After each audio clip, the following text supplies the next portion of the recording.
जिंदगी में कभी सोचा नहीं था कि एलिट होता क्या है, स्पेलिंग क्या होती है एलिट की, और एलिट का मतलब क्या होता है। मैं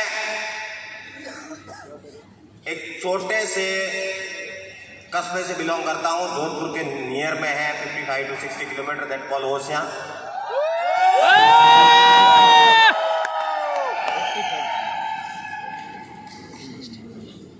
और उससे पहले मेरी स्टडी है वो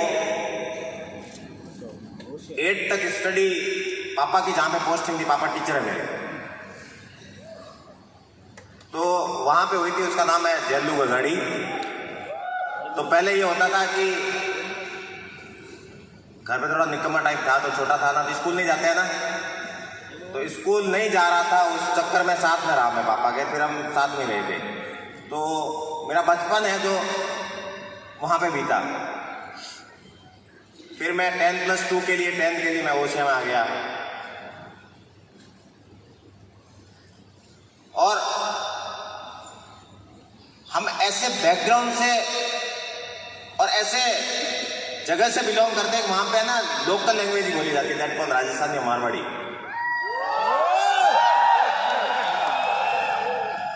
थोड़ा जमीन पे आ जाता है। अब उसके अलावा ना तो टीचर लोगों को हिंदी बोलनी आती है, तो टीचर को नहीं आती, स्टूडेंट को भी ऑब्वियसली नहीं आएगी, तो सब मारवाड़ी में चलता है। इंग्लिश का ABCD 6th स्टैंडर्ड से सीखा। आजकल अब बच्चा है मेरा, उससे पूछता हूं तो KG से, नर्सरी से शुरू हो जाते हैं, A for एप्पल। हम लोगों का A for Apple 6th standard तक हुआ था। मतलब हमें लगा था जब वो इंग्लिश का ये बुक आई थी ना, तो उसमें डीपी पढ़ना पड़ेगा, फिर पढ़ा कुछ भी करके उसको सीखना शुरू किया।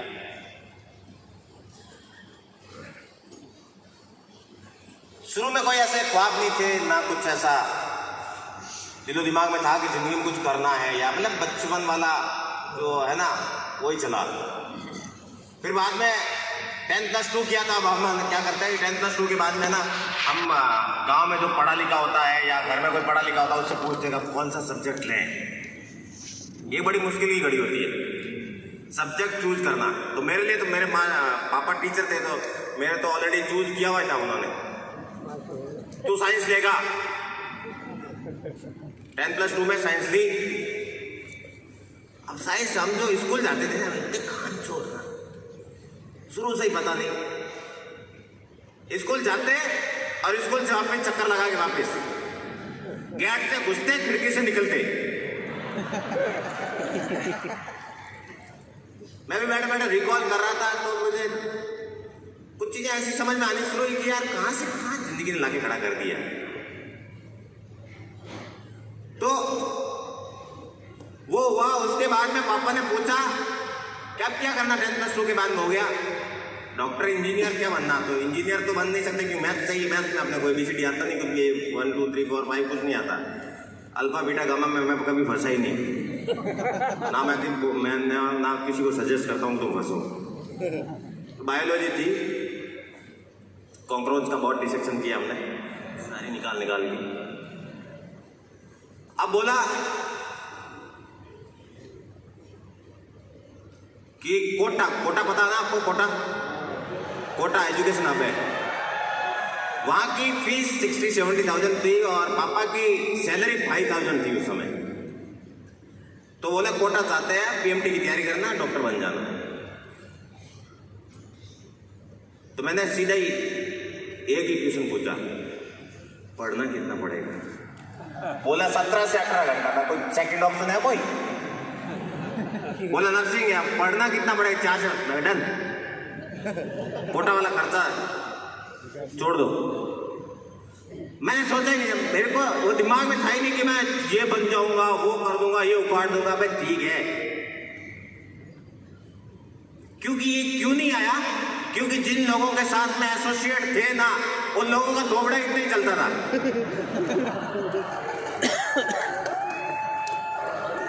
अब मैं गया, एडमिशन ले लिया, मैं क्लासरूम में गया हूँ इंग्लिश में, मेरे गुरुजी अभी यहीं पे कहीं पे बैठे हैं, हमने साइन अप कर दिया, छोड़ा मैंने किसी को नहीं।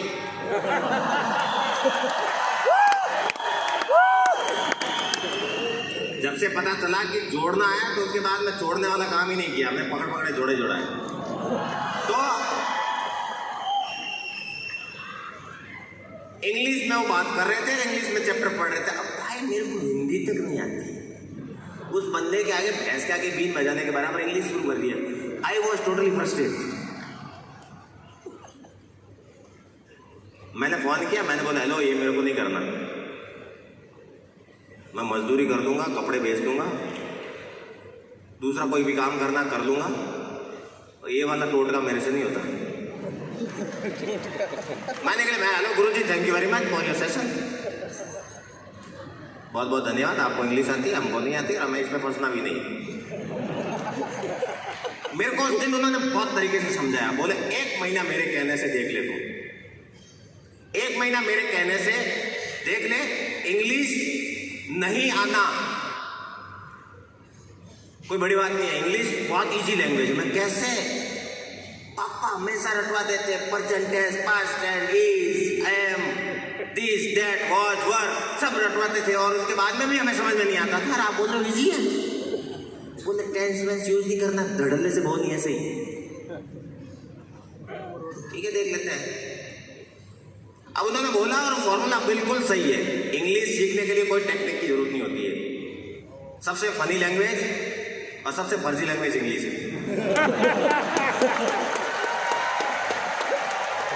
तो धीरे धीरे करके मेरा एडमिशन पापा ने पैसे दिए और हॉस्टल में डाल दिया मेरे को, राजपुरोहित हॉस्टल, सरदारपुरा 90 रोड, जोधपुर।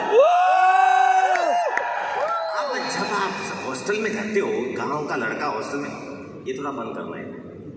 जब आप गांव का लड़का हॉस्टल में जाता है तो वहां के जो मठाधीश होते हैं ना, वो बोलते बेटा पहले हमसे मिल। तो मेरा रूममेट मिला, वो है ना एक ही क्लास में 3 साल से था, मुझे पता नहीं था, पर वो वहां का मठाधीश था। अब वो पढ़ने का पूरा नाटक करता, क्यों नाटक करना, क्यों हॉस्टल में रह रहा था। बाद में मुझे कहानी पता चली कि इसकी शादी नहीं हो रही है, लड़की वाला आता है, बोले लड़का कहाँ रहता है, बोले पढ़ रहा है, कहाँ पढ़ रहा है, हॉस्टल में। तो जब शादी हो जाए कितने निकल लेगा। अब मैं गया, मेरे ऊपर तो उसने ऐसे धावा बोला ना कि पूछो मत।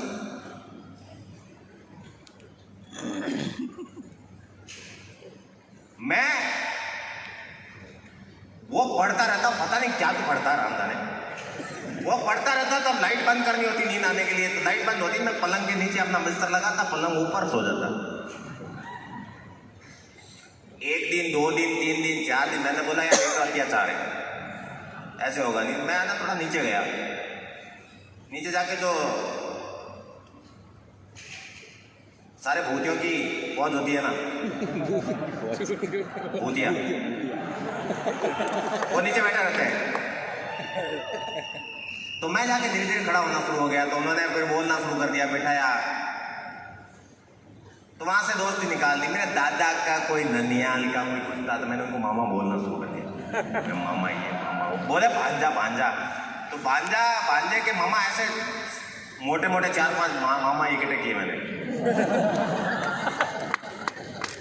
4-5 दिन से जब मेरे को कॉन्फिडेंस आया, मैं गया ऐसे गया, दरवाजे की ठोकी लाल, दरवाजा ओपन, वो अंदर बैठा, ऐसे कैसे कर रहा, मैं तो पढ़ा वहां देखा। बहुत हो गई तेरी नेतागिरी, अब नेतागिरी नहीं चलेगी।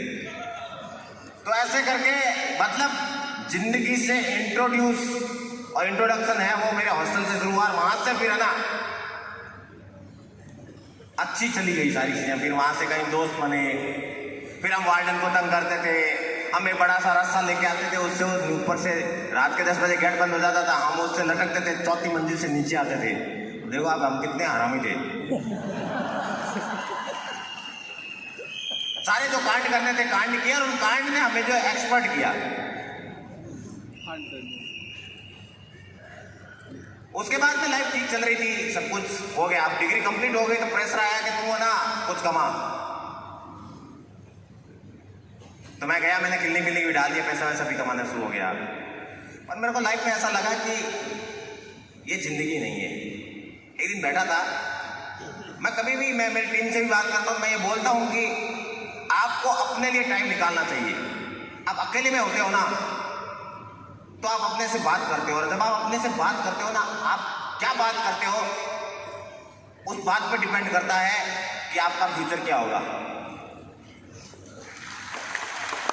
आप अपनी प्रोग्रेसिव थॉट वाली बात सोचते हो, आप अपनी लाइफ के बारे में सोचते हो, या आप सिर्फ बैठ के रोते हो कोने में, डिपेंड करता है। तो मैंने सोचा, मैंने बोला अगर ये जिंदगी है, यहाँ पे रहना, तो कल में बच्चे होंगे और बच्चे वही टायर चलाते हुए जैसे मेरी जिंदगी चली वैसे ही चलेगी। मैंने छोड़ा सडनली और आ गया घर पे। घर पे आते ही घर वालों की नज़र में सबसे निकम्मा मैं ही था। हम 3 भाई है, एक बड़ा है, एक छोटा है, बीच में मैं हूँ। तो बड़ा वाला सीधा साधा है, छोटा वाला तो छोटे को प्यार होता है, घर वालों को छोटा होता है तो, और ऐसा क्लेश चलता रहता है।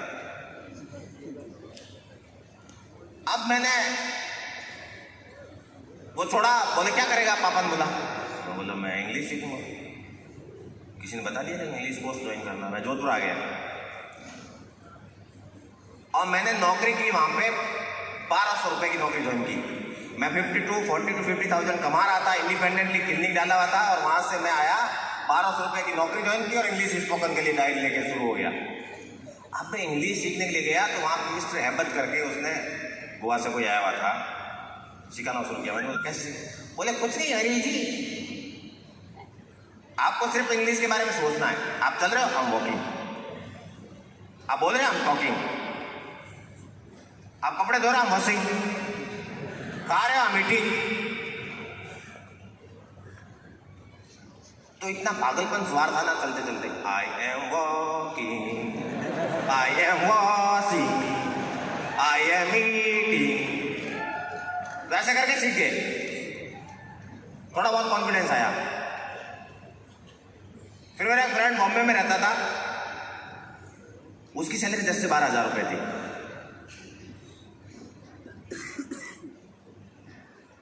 मैंने उसको बोला भाई कुछ भी कर ले, मेरे को इससे निकाल दे। क्यों? 12 घंटे के 1200 रुपए, ये तो बहुत जाती है ना। और उसमें भी सीनियर वहां के जो मठाधीश थे, वो लोग अलग खड़ा रखते थे, 12 घंटे काउंटर के पास में खड़े रहो, ए इधर ये कर, उसकी बीपी ले क्या, जी सर, उसका आईवी सेट चेंज कर, उसकी ड्रिप चेंज कर। मैं बोला अरे 1200 रुपये में कैसे चलेगा? फिर मैं बॉम्बे चला गया, सैलरी 10 से 12 हज़ार हो गई। बॉम्बे में गया ना, बॉम्बे के लोग, how many of you are from Bombay?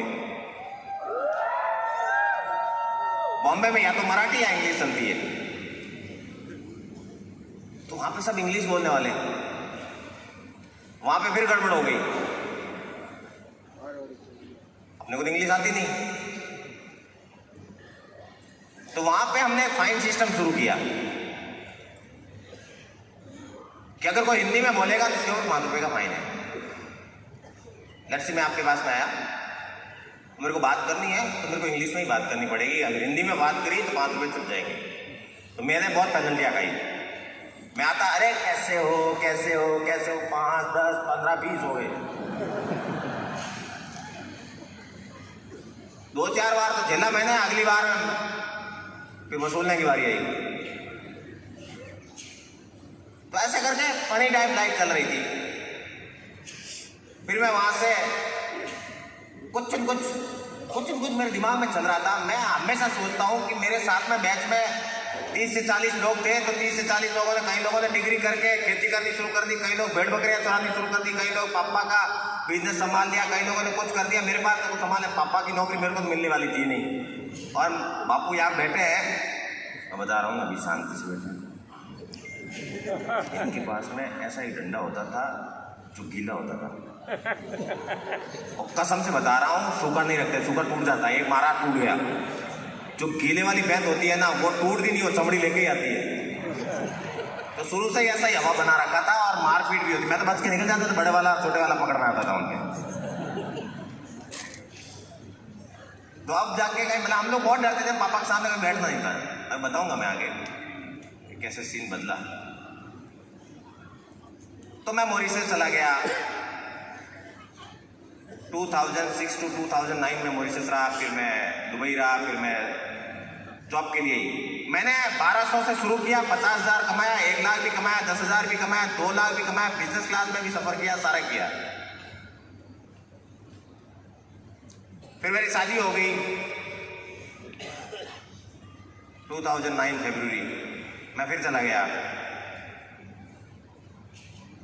मेरे दिमाग में यह आया कि कब तक चलेगा, मैं यहाँ तू एक दिन बैठा था सडनली रिजाइन दे दिया। पापा से बात हुई थी 2 दिन पहले कि कब आ रहा, मैं 6 महीने तक तो कोई चांस नहीं है, बाद में आऊंगा। और चौथे दिन मैं घर पे था। तो पहले तो उन्होंने देखा यही है,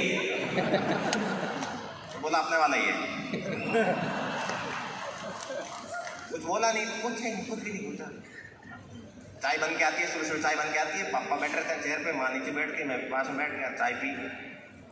फिर मैं चला गया ऊपर वाले रूम में, फिर नीचे आया, दोनों बात कर रहे हैं, क्या हुआ, आया कैसे, अब पूछे कौन।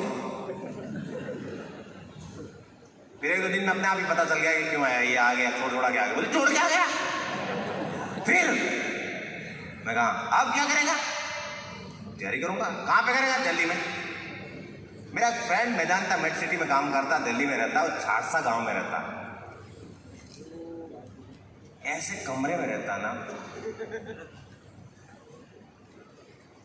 कि उसके ऊपर टीन के शेड थे और नीचे भैंसे थी।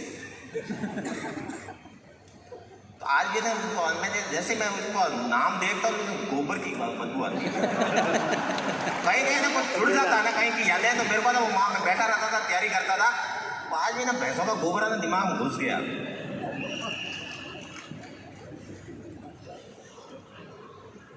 अब मैंने वहां पे तैयारी कर ली, मेरे पास कोई ऑप्शन नहीं था। वाइफ वॉज प्रेग्नेंट, घर वालों ने, ससुराल वालों ने बहुत बोला। मैंने उसको एक बात बोली, अगर मैंने तैयारी की ना तो अपने बच्चे को जिंदगी में किसी के आगे हाथ नहीं फैलाना पड़ेगा। नहीं, मैं, तू और अपना आने वाला बच्चा जो भी होगा, तीनों घूमेंगे और बापू से पैसे मांगेंगे हर बार। तो क्या करना चाहिए, तैयारी करनी चाहिए। यस, 9 लोगों ने बहुत रहा है सेंट्रल गवर्नमेंट की तैयारी, नौकरी कहाँ, तू रिजर्वेशन नहीं था मेरा। पापा ने कोशिश बहुत की कि पंडित बना दूं इसको, हुआ नहीं। अब मेरे दिमाग में कॉन्फिडेंस बिल्कुल नहीं था, मैं नौकरी छोड़ के आ गया था, मैंने 5-7 जगह फॉर्म भरा। मेरा एक फ्रेंड था, अगर आया है तो यहाँ पे होगा, राकेश राजपूत करके, उसने मुझे एक चीज बोली कि सुरेंद्र जी एक बात ध्यान रखना, और बहुत अच्छी बात बोली। वो ये बोली कि लोग टिक के नहीं पढ़ते हैं, लोग टिक के काम नहीं करते हैं। अगर आपने टिक गए ना तो आपको कोई भी नहीं रोक सकता कोई भी एग्जाम के लिए। तो मैंने 6 या 7 महीने 17-18 घंटा स्टडी की, मुझे समझ में ही नहीं आता था। एक हाथ में तौलिया होता था, उससे मक्खियां उड़ाते थे, मक्खियां बहुत हुआ करती थी, गुड़गांव बहुत मक्खियां।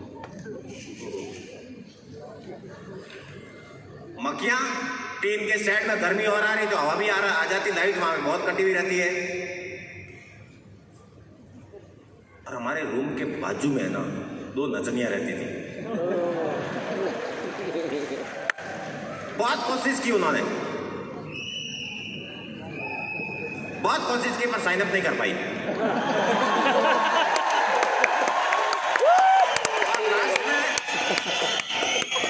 क्यों गेट पे ही बैठे रहते थे हम लोग। तो लास्ट में जाते जाते बोला, भैया यू आर बोरिंग। और मुझे मैं कब सोता था मुझे याद नहीं है, मुझे याद ही नहीं है कि मैं सोता था। पावर नैप होती थी। मेरा एक फ्रेंड था, हम दोनों क्वेश्चन आंसर लेके बैठते थे। इंग्लिश में होता था तो इंग्लिश माशाल्लाह मेरी थोड़ी अच्छी हो गई थी, उसकी नहीं थी कि वो वहीं का वहीं था। तो 100 क्वेश्चन लेके बैठते थे, तो 100 क्वेश्चन में फटाफट कर देता था, और वो ढीला करता था, तो 10-15 मिनट का गैप हो जाता। तो 10-15 मिनट के गैप में पावर नैप ले लेता। मैं तू जब 100 कर ले मुझे बता, उठा दियो। फिर हमारी रिजल्ट आया तो मेरे सब जगह हो गया था। फिर घर पे सवामनी बंटी सब कुछ हुआ, नौकरी लग गई, ये वो करके सारे जो तांडव होते हैं वो हुए, सब कुछ लाइफ सेट, सरकारी नौकरी, लाइफ सेट। वो भी सफदरजंग में क्या चाहिए, कुछ चाहिए?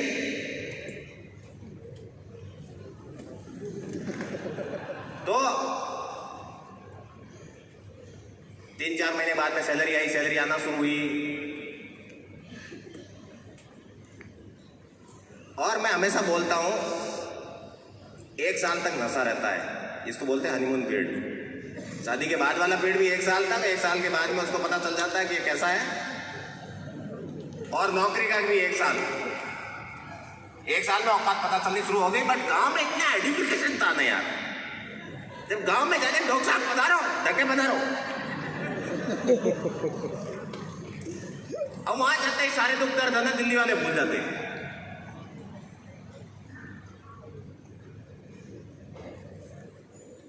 मतलब ऐसे लोगों के साथ में रहते हैं, उनकी एसोसिएशन में रहते हुए कभी पता ही नहीं चला कि गरीब है।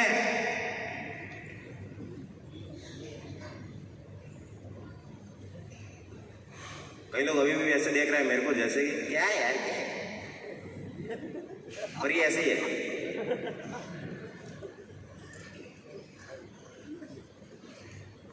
तो सरकारी नौकरी वाला कुमार उतरा, हॉस्पिटल में जाता था, मेरे को ऐसी जगह पे ड्यूटी दे दी थी, वहां पे कोई काम नहीं था, मैं जाता था और हमारा रूटीन था। मैं कल ही बात कर रहा था किसी से, मैं बोले यार क्या जिंदगी थी। 8 o'clock ड्यूटी टाइम शुरू, 6 hours की ड्यूटी होती थी। हमारी ड्यूटी 6, 7 या 8 स्टाफ होते थे, उसमें से हमारी ड्यूटी लगती थी हाफ डे कौन लेगा आज, हाफ डे मतलब 11 बजे बाहर निकलना है। तो 8 o'clock गए, चाय पी, बाहर निकल के घर पे आते हैं, भाई पे यार तुम पोछे लगाए इससे पहले आ गए। कितने और लोगों की बीमारी है कि पोछा जब भी लगाते हैं घर का झाड़ू पोछा करते हैं तो वहां पे पैर नहीं होने चाहिए। I know this. तो मैं बाहर खड़ा रहता, सूखने का इंतजार करता, ड्यूटी खत्म करके और आ जाता। फिर हम बैठ के देखते। आजकल तो भूतनिया देखता हूँ छोटी लहराने वाली, मजबूरी में देखनी पड़ती है, पहले भी यही करते थे। तो लाइफ ठीक थी, सेटल थी, लाइफ में कोई कमी नहीं थी, जिंदगी में कभी कोई तकलीफ नहीं थी। मैं तकलीफ थी और मैं मरा हुआ था, अरे मैं क्या करूं जिंदगी में, इसलिए मैंने क्यों नेट किया नहीं मैं बात।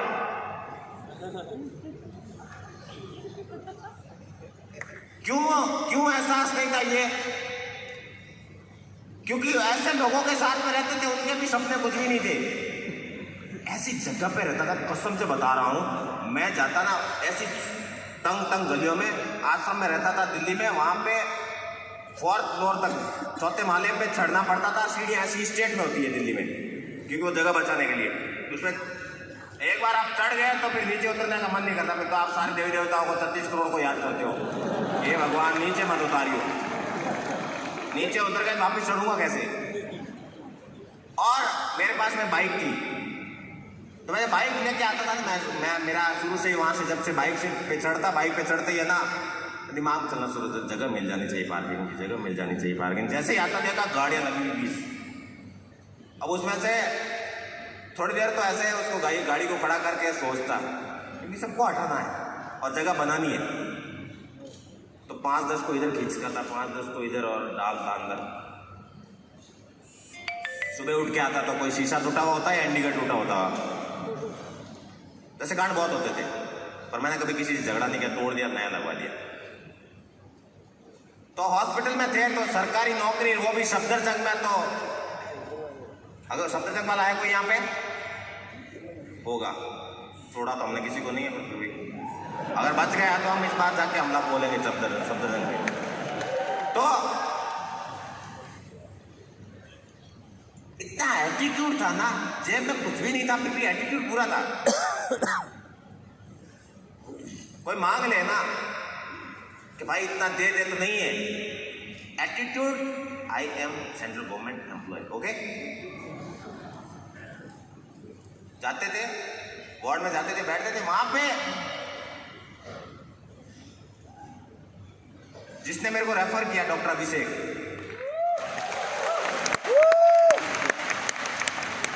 मैं डॉक्टर लोगों का बहुत इज्जत करता हूँ।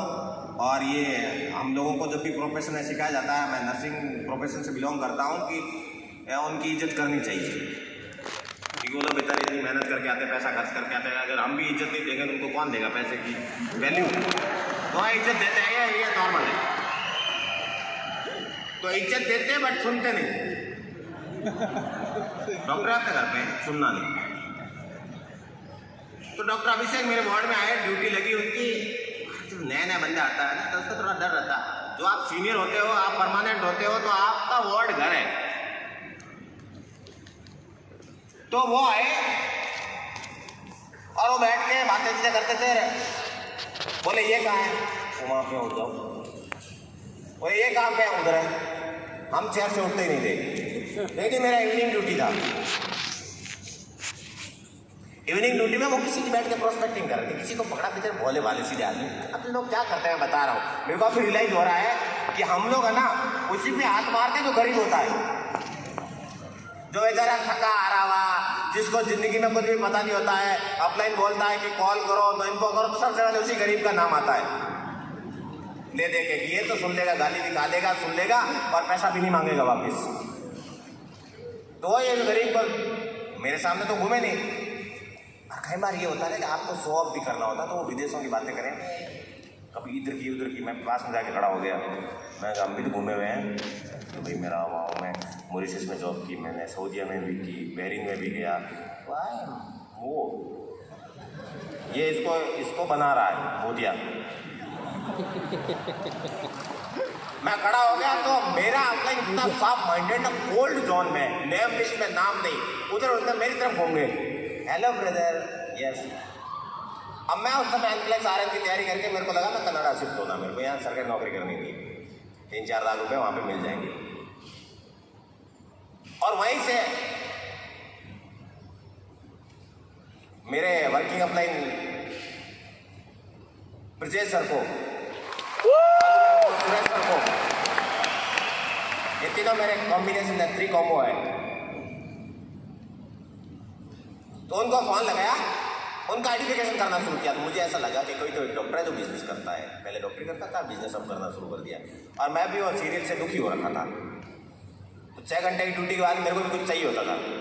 तो आइडेंटिफिकेशन किया, मैंने बोला ठीक है मुझे भी बता दो। तो आज की वहीं पे कॉल, इन्फो, इन्वाइट, प्रोस्पेक्टिंग, आधे घंटे में डन, गोल्ड जोन के साथ में। उधर से फोन किया, लो मैम टाइम मिलेगा। मेरे को ऐसा लगा कि एक तो मैडम है जो काउंटर पे बैठी है, एक सर है जो कैबिन में बैठा है, और उसके साथ मेरा इंटरव्यू है। मैं गया, मेरे को पकड़ के लेके चले गए। 8 o'clock ड्यूटी खत्म हुई, मेरे को पकड़ के ले गए। वहाँ पे सर बैठे थे, उन्होंने मेरा बिजनेस प्रेजेंटेशन लिया। कोई कुछ भी समझ में नहीं आया। मुझे सिर्फ देखना था कि डॉक्टर क्या कर रहा है। तो मैंने हाँ बोले 2.5 yes, open to learn yes. घंटे दोगे? पूरे घंटे देंगे। कोई नेटवर्क मार्केटिंग इश्यू, मेरे को नेटवर्किंग वही लगता था कंप्यूटर में कोई नेटवर्क है। किसी से कोई इश्यू, में किसी से कोई इश्यू नहीं है तो ओके डन। ऐसे करके प्लान हो गया। इसलिए बार निकला, बाहर निकलते बोले पार्टनरशिप ब्लॉकर में कौन सी? बोले तो अभी तो थी। मैं अच्छा ये पार्टनरशिप थी। मैंने दोनों हाथ पैर इधर उधर रखे, दोनों छुपाए और निकल लिया। मैं लाया नहीं कुछ फॉलो, दूसरे दिन वापिस फॉलो लिया। ब्रदर कहाँ पे हो? बोला मैं ड्यूटी में हूँ। कंपनी सो गए इतने बजे। बोला मिलते हैं। हाँ मिलते हैं। अब मैं ये प्रे कर रहा था कि मैं निकल लूँ इससे, पर मेरे को जो रिलीव करने वाली स्टाफ थी ना वो 15 मिनट लेट आई। बच्चे का ये हो गया। मैं बोला यार मुझे भी है ना, जितने बोला वापस पकड़ लिया। बोले चलते हैं। वापस ले जाकर बिठा दिया। इस बार मैं बैठ गया। वहाँ पे हुआ फाइनेंशियल। मेरे को ना शुरू से एक चीज थी कि कुछ करना नहीं है, पैसा उड़ जाओ, फाइनेंशियल हो रहा है।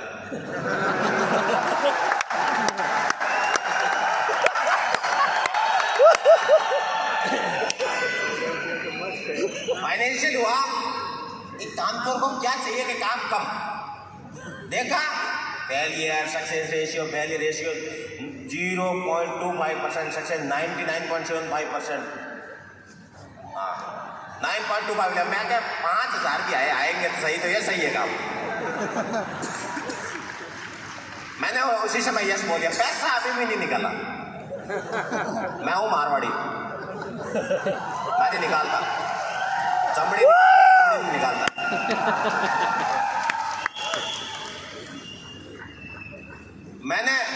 मैं निकल लिया। बोले पार्टनरशिप मैं ब्लॉक करा तो मैं कराता रहो, तुम्हारी मर्जी है, कितनी भी कराओ ना। तो क्या निकल लिया। बोले नहीं जलेबी खाते हैं, खिला दे जलेबी, फ्री में तो हम खा ही रहते। गए वहाँ पे तो जलेबी खाई। दूसरे दिन फिर बुला लिया, फॉलो अप आई। तीसरे दिन मेरे से निकलवाई दिए 10,000 रुपये। फिर मैं घर पे आया, हम आते हुए बात करते, बोलते हैं किसी से बात मत करियो, तो हम करते ही करते हैं। घर पे आया, मेरा फ्रेंड था, मैंने उसको बोला देख एक खड्डा देखा है, उस खड्डे में 2 लाख रुपए डालने हैं, क्या तू मेरे साथ में है? क्यों उसको साथ में ले रहा था कि तू मेरा रूममेट था, हम दोनों रेंट भी शेयर करते थे, खाना पीना भी शेयर करते, डायरी मेंटेन करते थे, तो बिजनेस भी शेयर ही करने वाला सोच लिया मैंने बोला खड्डे में डालूंगा, नुकसान हुआ तो दोनों भरेंगे, नुकसान नहीं हुआ तो चल लेंगे, तेरे को बता दूंगा मैं। तो उसने यस बोल दिया, यस बोलते ही मैं रेडी हो गया। पैसा था नहीं मेरे पास में। मेरी रियल सिस्टर नहीं है, मेरी कजिन सिस्टर है। मैंने जीजा को फ़ोन लगाया, उसके बाद पैसे वाला बंदा था वो, मैंने बोला पैसा चाहिए, बोले कैसे? मतलब 1 लाख रुपये भेजे। उन्होंने 1 लाख दिया। थैंक्स टू हिम, क्लैप भाई। अब सुनो, उसने 1.5 साल बाद ब्याज लगा के 4 लाख वापस लिया। अब करो क्लैप।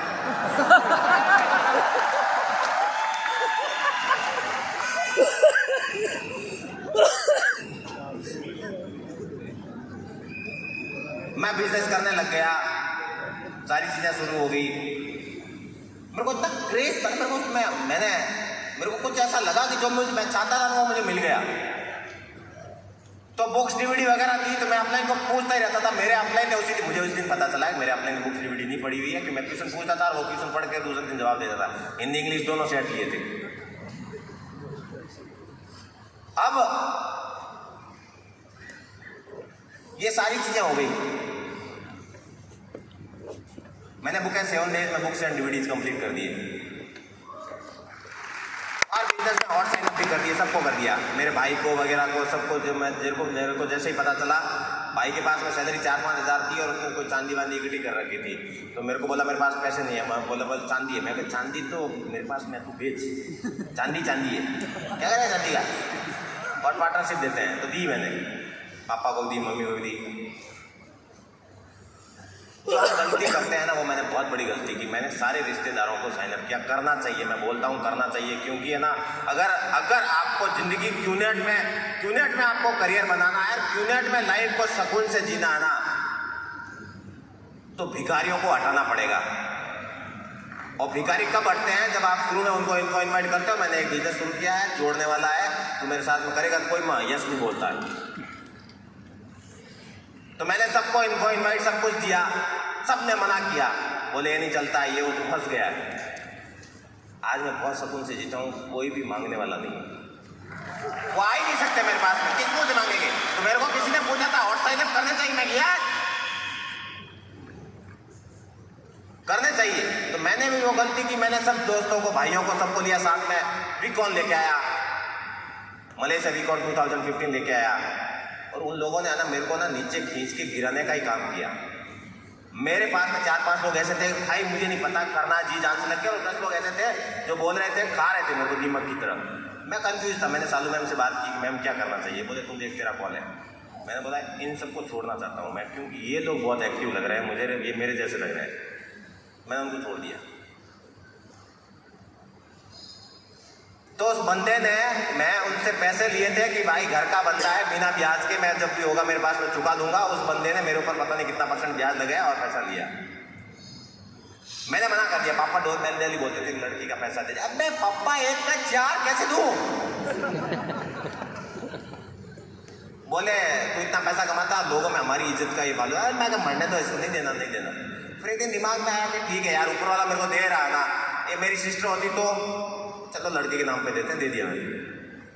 क्योंकि ये बिजनेस, अब सोच चेंज शुरू हुई। पहले सोच ऐसी थी कि लड़ लेंगे, मर लेंगे, समाज को इकट्ठा कर लेंगे, देंगे कुछ भी नहीं। बट अब ऐसी सोच आई कि यार ठीक है ना, जाने देना इसको, अब और कमाना है ना, बिजनेस तो हाथ में है ना।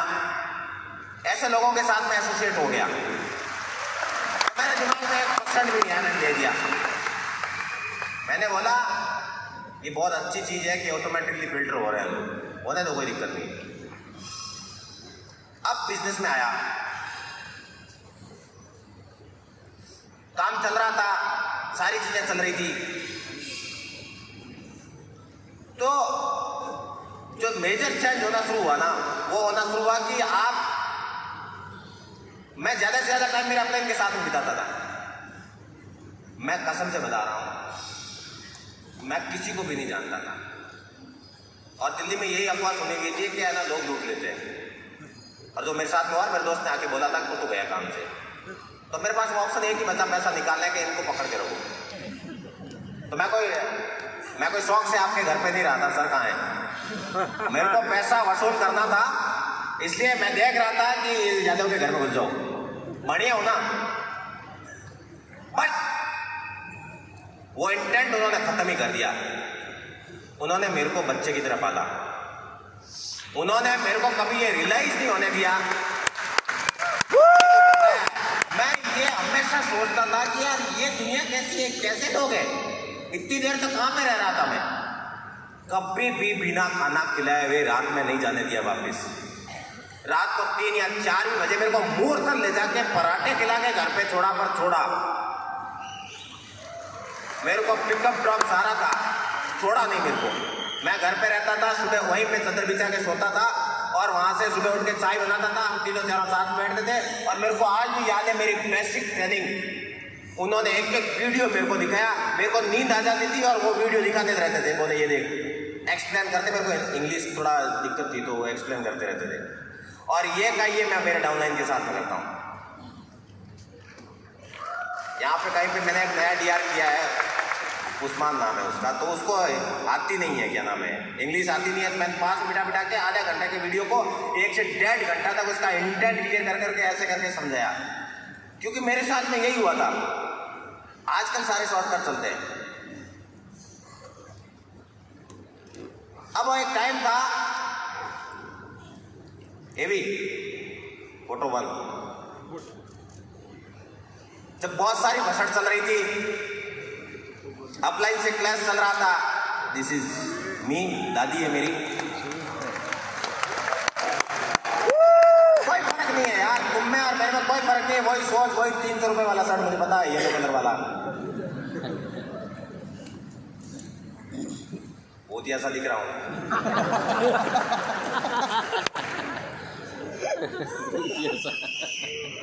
बट फोटो नंबर 2, उसके बाद में ये बिफोर क्यूनेट।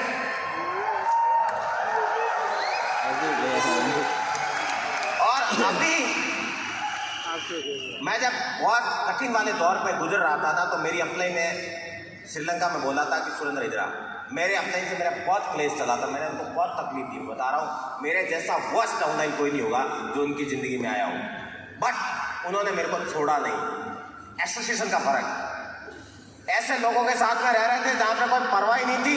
एक ऐसे ग्रुप के साथ में आ गए जो छोड़ने को तैयार नहीं है। तू है कैसा भी है, तू है मेरा पार्ट है बिजनेस का, मेरा फैमिली का पार्ट है। आज मैं जो भी बोल रहा हूँ ना, ये औकात सिर्फ उन अपने इसने दी है। और मैं ना कितनी बार भी थैंक्स बोल दूँ ना वो कम नहीं होगा। तो मेरे को वहां पे समझाया, ये भी फोटो रखना। मेरे को अपलाइन ने बोला, मेरा झगड़ा चल रहा था, हम तीनों चारों टेबल पे बैठे। मेरे को बोला ये इश्यू है, वो इश्यू है। मेरा पेमेंट का थोड़ा लोचा था। कितने लोगों का पेमेंट का इश्यू है कि 500 रुपये अपलाइन ने नहीं दिया, 1000 नहीं दिया, 1500 नहीं दिया, लाख रुपया इधर हो गया। तो अरे भाई, उसके पास में इतने सारे डाउनलाइन होते हैं। वो बेचारा को नया बंदा होता है, उसको ये भी पता नहीं है कि हिसाब कैसे मेंटेन करना होता है। गलती से किसकी हुई, मैं 500 रुपये ज़्यादा चढ़ गया, किसी में कम हो गया, ऐसे करके सारे सीखते। मेरे साथ में भी यही था। मैंने बोला मुझे हिसाब चाहिए। मैं नहीं जानता ये कौन है, मेरे को हिसाब। तो उस दिन बैठ के उन्होंने एक वर्ड बोला था कि सुरेंद्र, ये 5 स्टार में बैठे हो आप, AC होटल थी, वहां पे आप ऐसे बैठे हो, इसके नीचे डाइनिंग एरिया, उसके नीचे स्विमिंग पूल है, उसके नीचे रिवर चल रही है, उसके सामने पहाड़ है। ऐसी श्रीलंका पे होटल थी, वहां पे बैठे थे। ऐसा व्यू दिख रहा था जैसे सीनरी में और फिल्मों में देखने। वैसे मैं बैठा था, मेरे को बोला कि यहाँ पे बैठ के कॉफी पीने से कोई एलर्जी है क्या। बोला जिंदगी में इतना कमा लेना कि वो पैसा छोटा लगे। दिमाग में हिट की बात। वही मैं फोटो बता रहा हूँ ना कि हम वहाँ पे बैठे हैं, नारियल पानी है हाथ में और उसमें भी होटल का नाम लिखा हुआ है। ये जिंदगी सिर्फ क्यूनेट दे सकता है और कुछ नहीं, कोई नहीं दे सकता। ये सिर्फ यही पॉसिबल है। उसके बाद में हमारे रिलेशनशिप अच्छे हो गए थे। अभी भी मेरे को ना अब दिल से आता है, दिखावा नहीं है, क्योंकि क्यूनेट में डायमंड स्टार, प्लेटिनम स्टार, ये स्टार, फलाना स्टार, ये स्टार, उसका कोई वैल्यू नहीं है। वो वैल्यू सिर्फ उन लोगों ने दी है। ये एसोसिएशन का फर्क है। आज एक ऐसा टाइम था जब गोबर के अलावा कुछ दिखता नहीं था, वहां पे रहते थे, वो कंडे सूखते रहते थे और गोबर की खुशबू आती रहती थी। एक ऐसी लाइफ दी है हम कि अब शॉपिंग है ना, पिछले 2 या 2.5 साल से मैंने इंडिया की शॉपिंग नहीं की। मेरे को मन ही नहीं होता इंडिया में शॉपिंग करने का। थोड़ा बहुत पैसा कमाना शुरू किया ना तो अपने बोला दुबई आओ। 1 रुपया दुबई का कितना होता है? 20। तुम क्या एक्सचेंज वाले हो?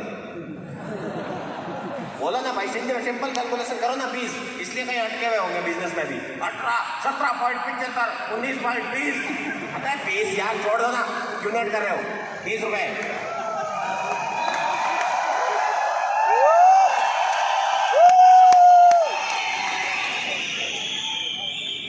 जिस दिन ये हिसाब किताब लगाना बंद कर दोगे ना उस दिन है ना हम लोग है ना तालियां बजाएंगे और तुम लोग है ना ऊपर रहोगे स्टेज पे। ये क्यूनेट ने सोच दिए कि छोड़, आज हम कहीं पे भी जाते हैं ना तो खर्चा कोई कहता है, कोई कार्ड निकाल के दे देगा, ठीक है यार, 1 लाख 2 लाख 3 लाख 4 लाख नहीं पड़ता। तो मैं गया वहां पे। अगर आपके दिमाग में लगता है कि आपने 50,000 लाख रुपए कमाना शुरू कर दिया, वेलकम टू दुबई। अपलाइन तो सब पता है इसकी क्या रोग है इसमें। अपलाइन ने दुबई बुलाया, टैक्स में बैठते ही पता चल गया 20 गुना ज्यादा